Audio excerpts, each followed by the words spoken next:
Épisode 16. Crédit social et usure. On nous dit parfois que le mécanisme par lequel le système bancaire concentre la richesse, le pouvoir et les privilèges entre de moins en moins de mains consiste principalement dans le fait que les banques facturent frauduleusement des intérêts sur de l'argent créé à partir de rien. Mais si cela n'était pas tout à fait vrai, selon l'analyse du crédit social du major C.H. Douglas, à ne pas confondre avec le crédit social chinois, bien que la captation de rentes économiques soit indéniablement une caractéristique du système bancaire actuel, le simple fait de facturer des intérêts sur le crédit bancaire émis par le biais de prêts ne constitue pas le cœur du problème. Tout d'abord, le fait de facturer des intérêts et ou des frais de service n'est pas nécessairement injuste. Les banques ont des dépenses légitimes et ces coûts doivent être couverts par le public consommateur d'une manière ou d'une autre. En second lieu, la facturation d'intérêts et ou de frais de service n'est pas la principale cause de l'écart entre les prix et les revenus, et en effet, elle ne contribue d'aucune manière unique à cet écart.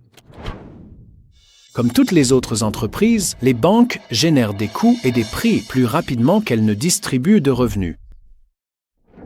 Qu'est-ce qui rend donc les pratiques bancaires actuelles usuraires? Pourquoi les frais bancaires sont-ils souvent lourds et ou excessifs?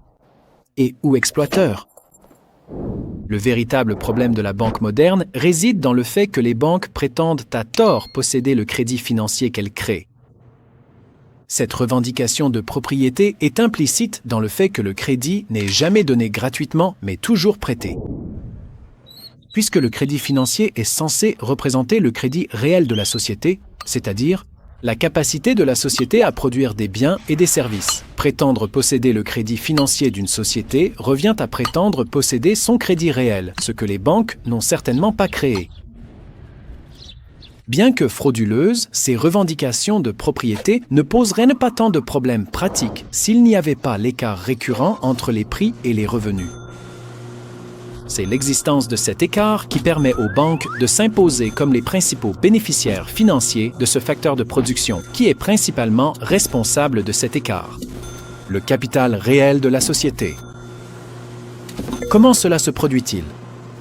Eh bien, comme nous l'avons vu dans les épisodes précédents, l'accès au flux excédentaire de biens et de services rendu possible par le capital réel ne peut être accordé que par le biais de prêts supplémentaires accordés par le gouvernement, les entreprises ou les consommateurs.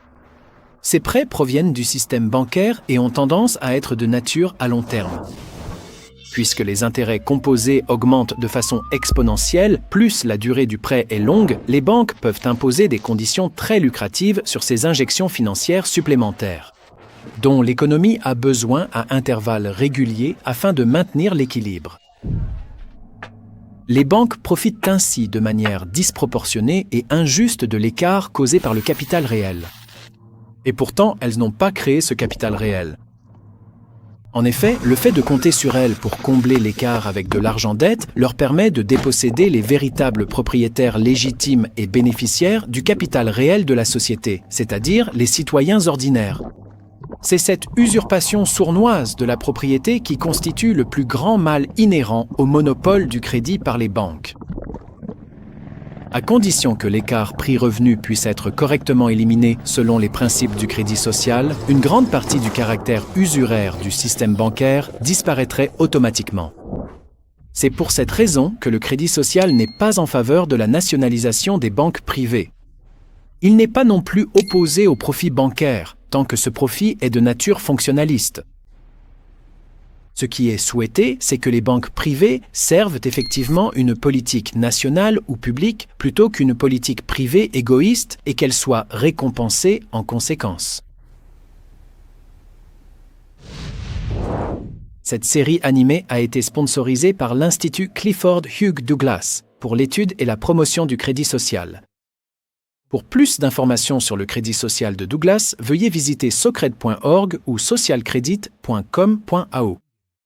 N'oubliez pas d'aimer cette vidéo et abonnez-vous à notre chaîne, s'il vous plaît.